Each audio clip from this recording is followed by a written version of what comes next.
And I now turn to Cihan Soltangoue, who is the UN Special Representative for the Geneva International Discussion. Thank you very much. Madam Chair, esteemed organizers, distinguished participants, a very good morning to all of you. It is a great pleasure and an honor for me to be a part of this discussion. As you know, I assumed my role as UN representative to Geneva International Discussions in September this year. As the first woman co-chair of the process since its inception 10 years ago, I am very much indeed keen to pay bigger attention to the issues of women, peace, and security. Without women at the table, we will not be able to make much progress, whether it's about rights, whether it's about development, whether it's about security or peace. Together with my colleagues, Ambassadors Clara and Mihaka, I co-chair the 45th round of the GID in October. The round marked the 10th anniversary of the format.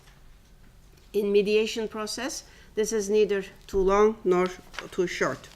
What matters is what has been achieved during that period. We can say, I think, quite an amount of pride, together with all the GID participants, we have managed to stabilize the security situation on the ground. Despite divergent positions on many issues, the participants have maintained their commitment to continue the dialogue in the framework of the GID. The creation of the Joint Incident Prevention and Response Mechanism, IPRM, and hotline communication have both played a very great role in maintaining stability on the ground. There are two of the IPRMs in Gali and Argneti, and they have proven their effectiveness in addressing incidents on the ground, mostly detentions for illegal crossings. Unfortunately, from time to time, these mechanisms face certain difficulties, and at the moment we are going through such period. So we are all working together to make sure that we reaffirm the principles of engagement and avoid disruption of such meetings. Our three organizations, we are convinced also that the Geneva process needs to be revitalized to properly address core issues on the agenda of GID, mainly non-use of force and humanitarian matters. As most of you know, the United Nations has been directly engaged in conflict resolution efforts in Georgia since 1993, when the UN Observer Mission in Georgia was established to address the Georgian-Abkhaz conflict. The mandate of UNOMIC was terminated after 16 years in June 2009. However, following the termination of the mission, UN established a special political mission, and this is supported by the Secretariat Department of Political Affairs in New York. However, it is also very important to note that several UN agencies and programs, such as UN Development Program, High Commissioner for Human Rights, High Commissioner for Refugees, UNICEF, they are all engaged in supporting Georgia in many fields, in particular on matters of IDPs and refugees, confidence building measures, and gender equality. This is indeed a testimony of the commitment that the UN and its member states have to peace and security in the region. In his statement in August on the 10th anniversary of the conflict, the UN Secretary General recalled that while the GID and the IPRM have continued to contributing stability in recent years, more should be done on key security and humanitarian issues, including those related to the plight of the many internally displaced persons and refugees. So the urge from the United Nations is for the participants to adopt a constructive, forward-looking approach so that the GID can fulfill its mandate. And of course, the Secretary General also urged all concerned should prioritize progress through appropriate dialogue and refrain from divisive policies and unilateral actions that may adversely impact regional peace and security. So this is a key focus of the United Nations. When we talk about building and sustaining peace in broader terms, of course, this is one of the pillars of the United Nations.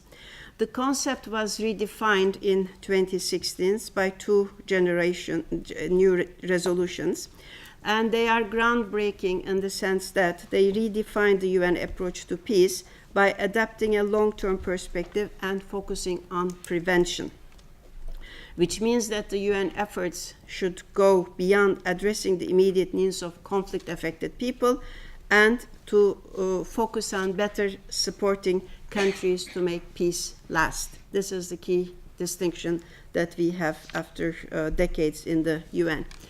The key responsibility for designing peace building and sustaining peace policies rests with the government.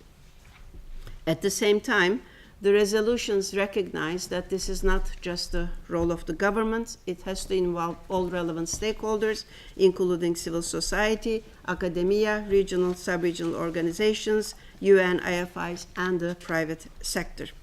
To make this happen, we need to learn from good practices on the ground and also from best practices. We need to take a proactive approach and apply whatever is relevant in any given context. Maybe just to also open a little parenthesis, we have to remember that more resources are spent on responding to conflicts rather than preventing them. We need to put more money into actually preventing conflicts and sustaining peace. Now, UN member states recognize that development, peace and security, and human rights are all linked and mutually reinforcing. Respect and protection of human rights and fundamental freedoms, inter alia, are also encompassed in the 2016 resolutions. The UN is engaged in conflict prevention through confidence-building measures in Abkhazia and through its various organs on a variety of issues.